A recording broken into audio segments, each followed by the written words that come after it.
Shoutout sa inyo mga best. Kumusta na kayo? So, magbasa tayo ng isa sa nag-comment sa ating YouTube channel dyan. I try to hide your name and your picture pro kung okay lang. So, mag-comment kayo below best kung okay lang sa inyo na ipakita yung name nyo.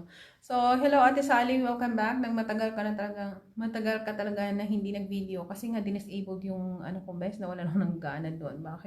Bakit tinanggal nila yun? Hindi na nag-earn yung YouTube channel ko. Pero anyway, nag-send ako ng maraming messages. Hindi pa rin nila in-accept. So anyway, so sabi mo, gimingaw ko sa imong mga videos kahit na until now, hindi pa talaga ako nakahanap ng afam. Na yung tipong boyfriend mo talaga, meron man, friend lang kami, galing din siya sa Persian Filipina. Mag 2 years na kami, this coming May. Pero friend lang man kami, lagi kaming may chatting o video call, magkulitan, pero sabi niya gusto din niya makita yung ang family ko, mga family ko.